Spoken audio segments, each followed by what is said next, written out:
कि खाली फुसिलाई के करवल कटनिया, खाली फुसिलाई के करवल कटनिया हो। और अरे कही के दियवला ना झूलनिया ना, खाली फुसिलाई के करवल कटनिया हो, खाली फुसिलाई के करवल कटनिया हो। कही के दियवला ना झूलनिया ना। थोड़ा हुड़ुक लीजिए, हुड़ुक। खाली फुसिलाई के करवल कटनिया हो, खाली फुसिलाई के करवल कटनिया हो। कही के दियवला ना झूलनिया ना।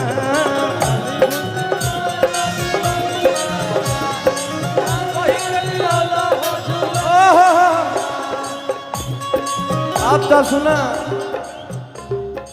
उ कहलिए कि खाली फुसिला के करवल कटनिया हो, आ कही के दियौला ना झूलनिया ना। तो गेहूं कटा गइल बा, गेहूं दवा गइल बा, लेकिन भाव बड़ा कम मिलता।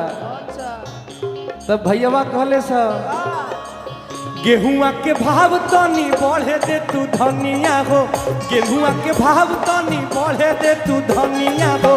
तोहर के कढ़ाई पे झूलनिया ना, पे झूलनिया कढ़ाई पे झूलनिया। आर पंकज जी,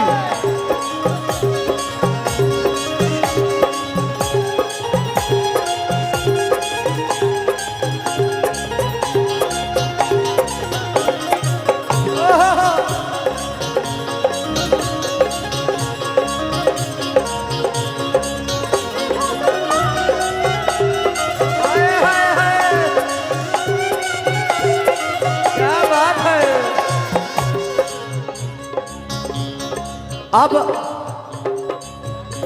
वो कहले हैं कि थोड़ा गेहूं के भाव बढ़ जाएगा तब तो के झूलनी दिवा दे। तब भैया थोड़ा आराम से, तब भौजाई धमकी देते हैं। भौजाई धमकी देता रही। कैसे धमकी देता रही? कैसे कि बह कोई बात प्यार के ना रस पैबा। कह तरी कि भूलबाबा मत, जवन वादा कैले बड़ा तो निभाव। कि बह कोई बात प्यार के ना रस पैबा। ए भैया रात से जिया पर जाऊ तो रस जाइबा।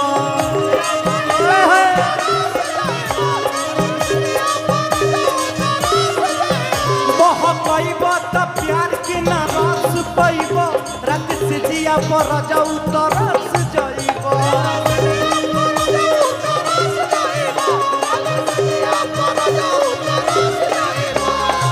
हमारा से चली ना तोहार बेईमानिया हो, हमारा से चली ना तोहार बेईमानिया हो। कही के दियौला ना झूलनिया ना।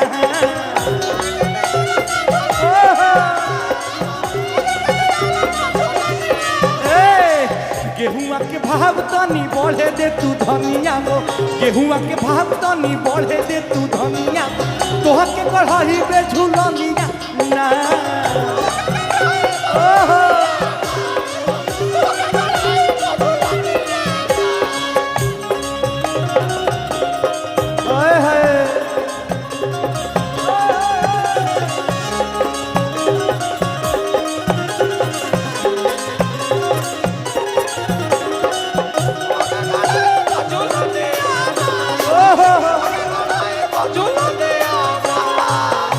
अब भैया का कहता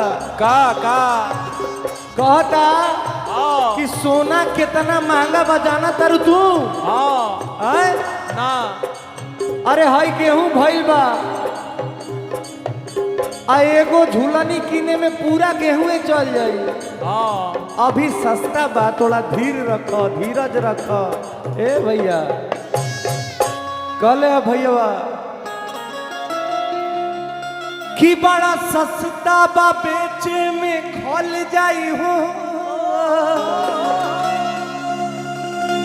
बड़ा सस्ता बा बेचे में खोल जाई हो। अब पूरा धनवा अब पूरा गेहुआ झूलनिए में चल जाई हो,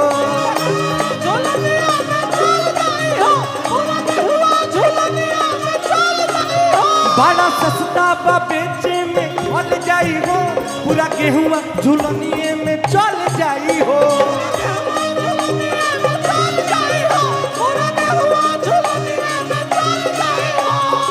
जेडियारी तेस नहीं तुरी है बचनिया हो, जेडियारी तेस नहीं तुरी है बचनिया, तोह के गढ़ही पे झूलनिया ना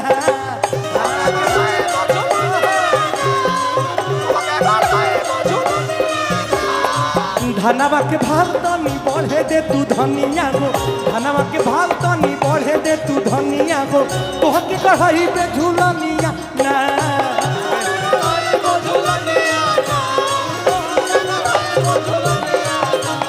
तोहके गढ़ई पे झूलनिया, तोहके गढ़ई पे झूलनिया, तोहके गढ़ई पे झूलनिया हो भैया।